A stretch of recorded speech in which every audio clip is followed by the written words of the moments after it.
4 quả trứng. Đây là gì? Sô-cô-la đen. Đúng rồi, đây là gì? Đường. Đúng rồi.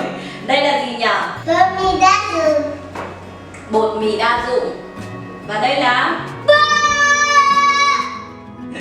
trước khi bắt đầu thì mình sẽ giới thiệu đây là người bạn Gato, tên là Gato, nghĩa là mèo. Đây là người bạn rất là thân thiết của Sibilla nên theo Sibilla đi khắp mọi nơi. Nên hôm nay theo chúng mình vào bếp luôn.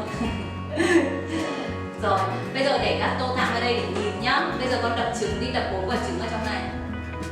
Sibilla sẽ giúp Mama. Đúng rồi. Mạnh tay vào. Rồi, bẻ ra. Cho từng tay vào trong.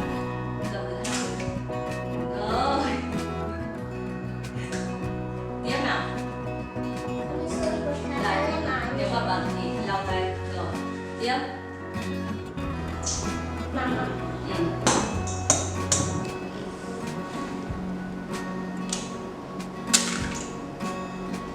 Prodotto così poi me le lavo qui.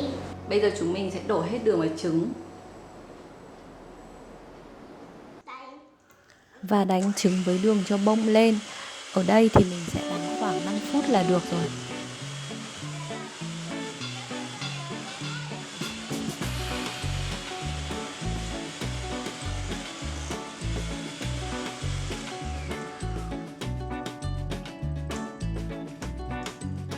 Bây giờ chúng mình làm gì nhỉ?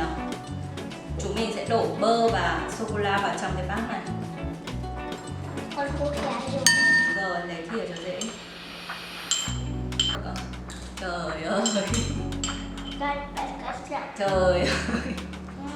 Cái gì thừa ra ngoài là ăn vụng luôn. Ok, đến lượt sô-cô-la con cho vào đi. Nào, thế bây giờ hai cái này mình phải làm gì nhỉ? Lò vi sóng đúng không? Mình sẽ cho vào lò vi sóng để làm nó chảy ra. Mình sẽ để cái bát bơ và sô-cô-la này vào trong lò vi sóng trong khoảng 2 phút. Sao cho bơ với sô-cô-la nó chảy và nó hòa quyện đều vào nhau. Lấy từ lò vi sóng ra chúng mình ngoáy đều sao cho bơ với cả sô-cô-la nó tan hết với nhau. Sibilla đang ngoáy giúp Mama đúng không? E poi si vede solo il cioccolato. Bây giờ vẫn còn một vài cục sô-cô-la này. Bây giờ con ngoáy nốt đi cho nó tan đều với nhau nhá. Trời ơi. Bây giờ mình đang đổ hỗn hợp bơ và sô-cô-la vào một cái bát to hơn để trộn với trứng đánh bông cho nó dễ. Chúng mình sẽ cho cái trứng mà lúc nãy đã đánh bông lên rồi ấy vào đây và trộn đều lên.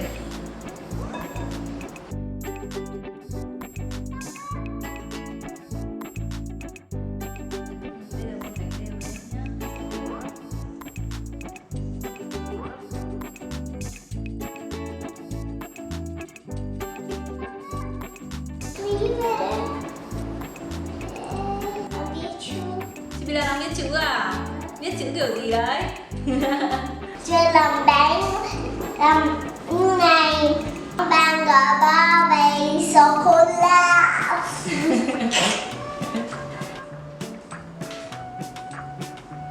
Sibilla đã viết chữ xong chưa? Không. Chưa xong hả? Bây giờ Mama sẽ đổ rắc bột này. Bây giờ chúng mình có 180g bột, chúng mình sẽ rắc vào bên trong. Và Sibilla sẽ giúp Mama. Chúng mình rắc thành 3 lần con. Sẽ giúp Mama ngoáy đều lên nhá. Rồi. Đấy, con ngoáy đều lên. E poi di nuovo lo mettiamo. Đúng rồi. Non è. Đúng rồi.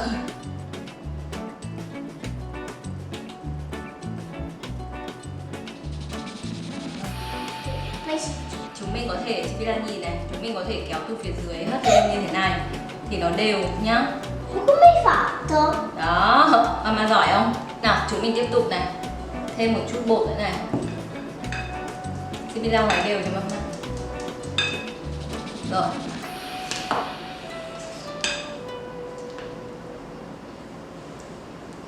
Così. Đúng rồi, giỏi lắm.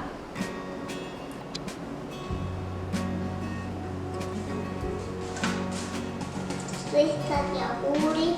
Buon Natale Blitz. Rồi. Bây giờ Mama quay trở lại với khuôn rồi đây.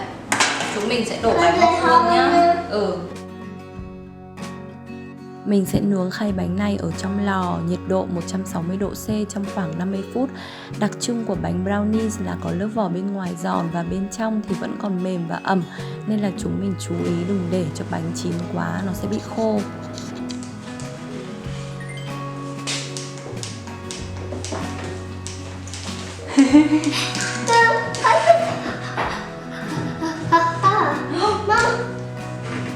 Bây giờ bánh đã chín rồi và con gái của mình đang rất là háo hức chờ bánh ra lò đây.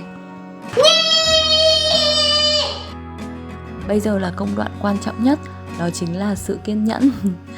Bởi vì chúng mình phải chờ cho đến khi bánh nguội hẳn thật là nguội thì mới nên cắt bánh nhé. Trong lúc chờ bánh nguội thì chúng mình lấy đồ chơi ra chơi thôi nhỉ? Đang bú phở.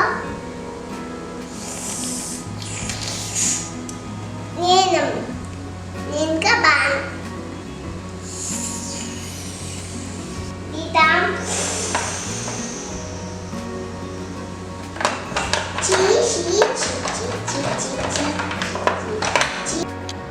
Cuối cùng thì bánh cũng đã nguội, mình có thể cắt bánh được rồi.